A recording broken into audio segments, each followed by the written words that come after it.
Tender is the Night, Book 3, Chapter 3, by F. Scott Fitzgerald.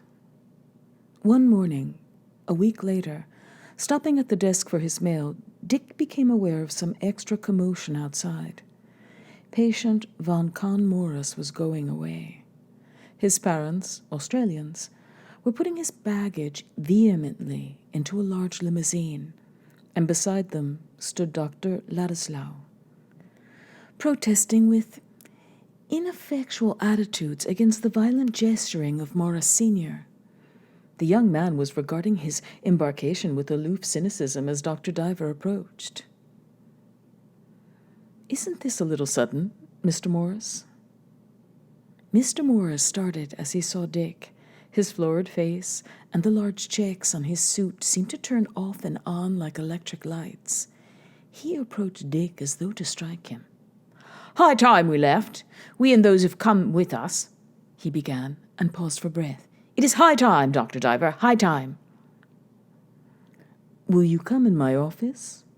Dick suggested. "Not I.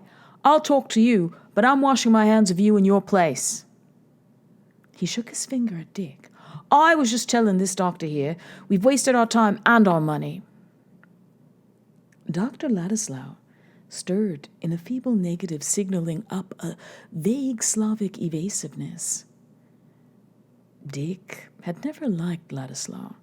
He managed to walk the excited Australian along the path in the direction of his office, trying to persuade him to enter, but the man shook his head. "It is you, Dr. Diver, you, the very man. I went to Dr. Ladislaw because you were not to be found, Dr. Diver. And because Dr. Gregorius is not expected until the nightfall, I will not wait. No, sir. I will not wait a minute after my son told me the truth." He came up menacingly to Dick, who kept his hands loose enough to drop him if it seemed necessary. "My son is here for alcoholism, and he told us he smelt liquor on your breath. Yes, sir." He made a quick, apparently unsuccessful sniff. "Not once, but twice Von Conn says he has smelt liquor on your breath. I and my lady have never touched a drop of it in our lives. We hand Von Conn to you to be cured, and within a month he smells liquor twice on your breath. What kind of a cure is that there?" Dick hesitated. Mr. Morris was quite capable of making a scene on the clinic drive. "After all, Mr. Morris, some people are not going to give up what they regard as food because of your son." "But you're a doctor, man!" cried Morris furiously. "When the workmen drink their beer, that's bad cess to them. But you're here, supposing to cure." "This has gone too far. Your son came to us because of kleptomania." "What was behind it?" The man was almost shrieking. "Drink! Black drink! Do you know what colour black is? It's black. My own uncle was hung by the neck because of it, you hear? My son comes to a sanitarium and a doctor reeks of it." "I must ask you to leave." "You ask me? We are leaving."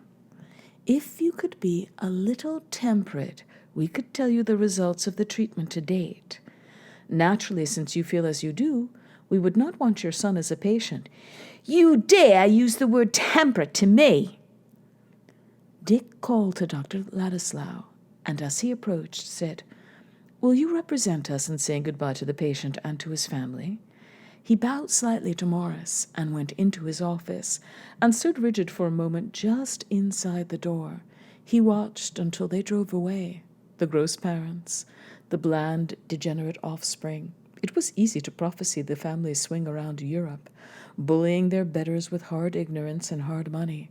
But what absorbed Dick after the disappearance of the caravan was the question as to what extent he had provoked this. He drank claret with each meal, took a nightcap, generally in the form of hot rum, and sometimes he tippled with gin in the afternoons. Gin was the most difficult to detect on the breath. He was averaging a half pint of alcohol a day, too much for his system to burn up. Dismissing a tendency to justify himself, he sat down at his desk and wrote out, like a prescription, a regime that would cut his liquor in half. Doctors, chauffeurs, and Protestant clergymen could never smell of liquor, as could painters, brokers, cavalry leaders. Dick blamed himself only for indiscretion, but the matter was by no means clarified half an hour later, when Franz, revivified by an Alpine fortnight, rolled up the drive, so eager to resume work that he was plunged in it before he reached his office. Dick met him there. "How was Mount Everest?" "We could have very well done Mount Everest the rate we were doing. We thought of it. How goes it all? How is my cat? How's your Nicole?" "All goes smooth domestically, but my God, Franz, we had a rotten scene this morning." "How? What was it?" Dick walked around the room while Franz got in touch with his villa by telephone. After the family exchange was over, Dick said, "The Morris boy was taken away. There was a row." Franz's buoyant face fell. "I knew he'd left. I met Ladislaw on the veranda." "What did Ladislaw say?" "Just that young Morris had gone.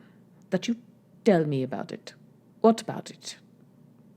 "The usual incoherent reasons." "He was a devil, that boy." "He has a case for anesthesia." Dick agreed. Anyhow, the father had beaten Ladislaw into a colonial subject by the time I came along. What about Ladislaw? Do we keep him? I say no. He's not much of a man. He can't seem to cope with anything. Dick hesitated on the verge of the truth, swung away to give himself space within which to recapitulate. Franz perched on the edge of a desk, still in his linen duster and traveling gloves. Dick said, "One of the remarks the boy made to his father was that your distinguished collaborator was a drunkard. And the descendant seems to have got traces of vin du pays on me." Franz sat down, musing on his lower lip. "You can tell me at length," he said finally. "Why not now?" Dick suggested. "You must know I'm the last man to abuse liquor." His eyes and Franz's glinted on each other, pair on pair. "Ladislaw let the man get so worked up that I was on the defensive. It might have happened in front of patients, and you can imagine how hard it could be to defend yourself in a situation like that." Franz took off his gloves and coat. He went to the door and told the secretary, "Don't disturb us." Coming back into the room, he flung himself at the long table and fooled with his mail, reasoning as little as is characteristic of people in such postures, rather summoning up a suitable mask for what he had to say. "Dick, I know well that you are a temperate, well-balanced man, even though we do not entirely agree on the subject of alcohol. But a time has come, Dick, I must say frankly, that I have been aware several times that you have had a drink when it was not the moment to have one. There is some reason. Why not try another leave of abstinence?"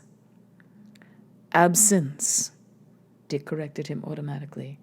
"It's no solution for me to go away." They were both chafed, Franz at having his return marred and blurred. "Sometimes you don't use your common sense, Dick." "I never understood what common sense meant applied to complicated problems.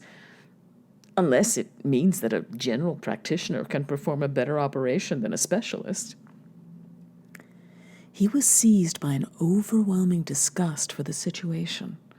To explain, to patch, these were not natural functions at their age. Better to continue with the cracked echo of an old truth in the ears. "This is a no-go," he said suddenly. "Well, that's occurred to me," Franz admitted. "Your heart isn't in this project anymore, Dick." "I know. I want to leave. We could strike some arrangement about taking Nicole's money out gradually." "I've thought about that too, Dick. I have seen this coming. I'm able to arrange other backing, and it will be possible to take all your money out by the end of the year." Dick had not intended to come to a decision so quickly, nor was he prepared for Franz's so ready acquiescence in the break. Yet he was relieved. Not without desperation, he had long felt the ethics of his profession dissolving into a lifeless mass.